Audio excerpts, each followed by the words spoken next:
Kamusta, amigos. Ya les presenté a un personaje con tema de fantasía, Madame Ravencroft.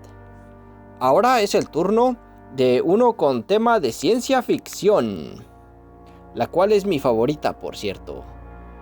Júpiter. Bueno, sé que parece una de tantas copias baratas de Superman, pero su historia de origen es muy diferente. Verán. Lapu Lapu Martínez nació en Makati, Filipinas, hace 25 años. Cuando tenía 8 añitos, llevaba una vida muy alegre con sus padres, quienes, si bien no eran ricos, tenían las necesidades básicas cubridas. Pero todo cambió cuando yo quise tener un nuevo superhéroe, así que maté a sus padres creando un terremoto en su ciudad natal, el cual hizo que su vivienda se viniera abajo sobre ellos. Solo Lapu sobrevivió. Tras esta tragedia, el pobre niño fue a parar a manos de su tía, quien vivía lejos en un pueblo rural. Por desgracia para él, la desquiciada mujer solía tratarlo horriblemente. A menudo abusaba de él propinándole palizas. Hasta que una noche, harto de eso, huyó del lugar y regresaría a Makati, donde trataría de ganarse una vida haciendo cualquier trabajo que los negocios locales le dieran. Con una miserable paga, el desdichado Lapu apenas podía darse el lujo de unas pocas comidas a la semana. Hasta que una noche de diciembre, mientras él intentaba dormir en las heladas temperaturas sobre la banca de un parque, fue abducido por una nave extraterrestre que se lo llevó lejos del planeta, de 0 a 100 en un segundo.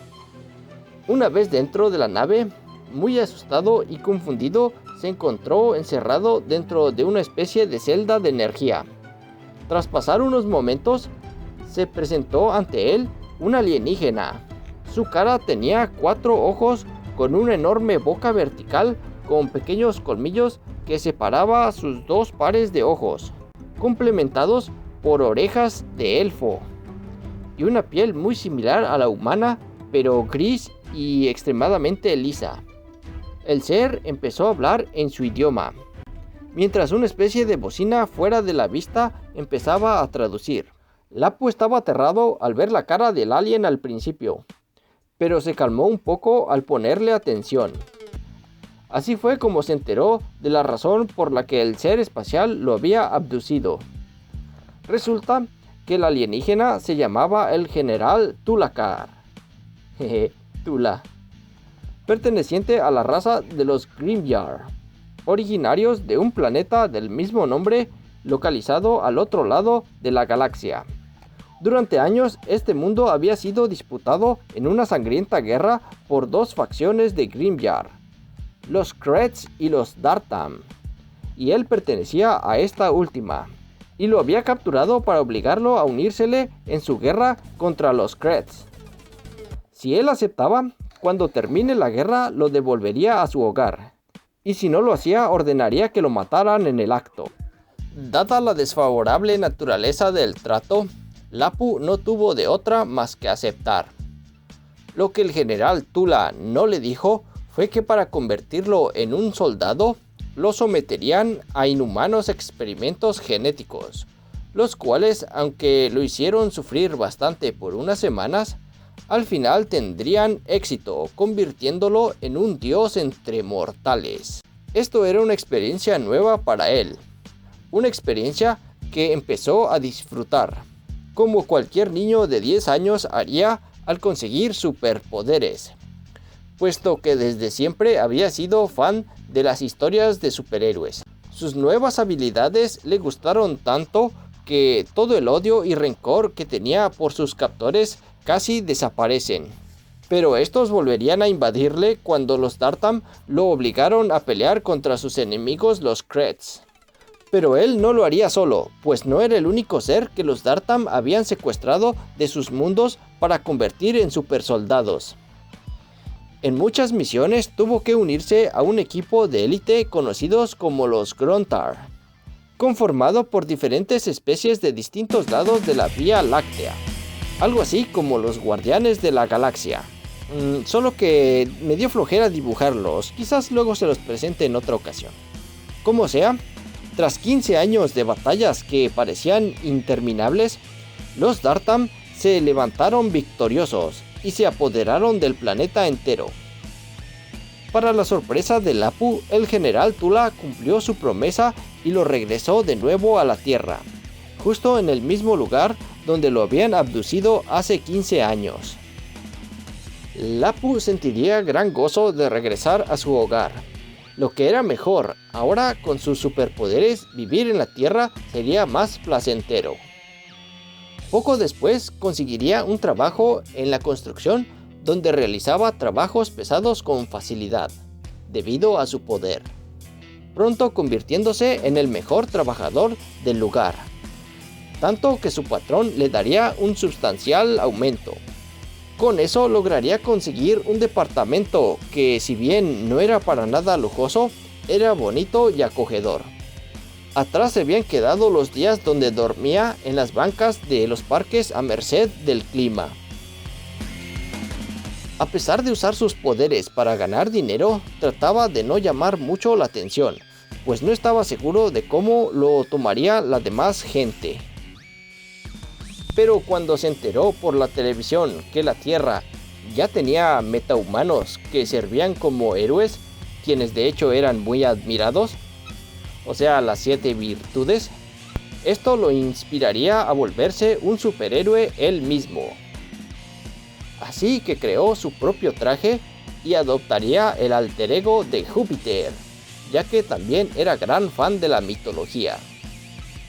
Y no tardó en empezar a luchar contra el crimen en su país, pronto adquiriendo una gran reputación y la admiración de mucha gente, esperando que eso llamara la atención de las virtudes y que le ofrecieran volverse parte de ellos, que era su gran sueño. Hasta que un día, un hombre se le aproximó, ofreciéndole la oportunidad de ser notado por sus ídolos, que consistía en viajar a México y derrotar a un dios maligno llamado Quetzalcóatl que vivía ahí. Emocionado, él aceptó, y no tardaría en trasladarse hacia allá y encontrarse con el buen Cuco, a quien de inmediato atacó. A pesar de que el dios Nahua trataba de razonar con él, Júpiter hacía caso omiso de sus palabras, hasta que inevitablemente terminó siendo derrotado por el dios del viento. Y si se lo preguntaban, sí, toda esta pelea fue orquestada por Tezcatlipoca, pues fue él quien engañó a Lapu Lapu para que acabara con Quetzalcóatl. Sin embargo, la voluntad del héroe filipino era muy fuerte y logró levantarse poco después a pesar de ya haber sido vencido una vez. Pero antes de que la batalla volviera a iniciar, el Superman Come Cactus llegó a interferir y le explicó a Júpiter que Cuco era de hecho benévolo. Es más, él era otro héroe que ha salvado a mucha gente. Al oír eso y darse cuenta de que había sido engañado, se disculpó con Refugio y lamentó mucho sus acciones, pues pensaba que ahora su grupo favorito de héroes ya no lo admitirían. Pero fue todo lo contrario, pues Arcángel, viendo su gran potencial y su buen corazón, lo invitó a unirse a las virtudes. Y por supuesto que él aceptaría con gran gusto. Al final había cumplido su sueño. Bueno, ¿qué poderes y habilidades posee Júpiter? Pues para hacerlo corto, piensen en cualquier poder que su inspiración tenga, él también lo posee, con algunas variaciones. Por ejemplo, no posee visión láser ni aliento gélido, pero puede proyectar energía de sus manos en forma de ondas o esferas, al estilo Dragon Ball. Incluso puede crear escudos. Además, es muy hábil en el combate mano a mano, habiendo sido entrenado por los Grimjar, aunque también le enseñaron a utilizar muchas clases de armas alienígenas, pero lamentablemente no le dejaron conservar ninguna de estas de regreso a su hogar.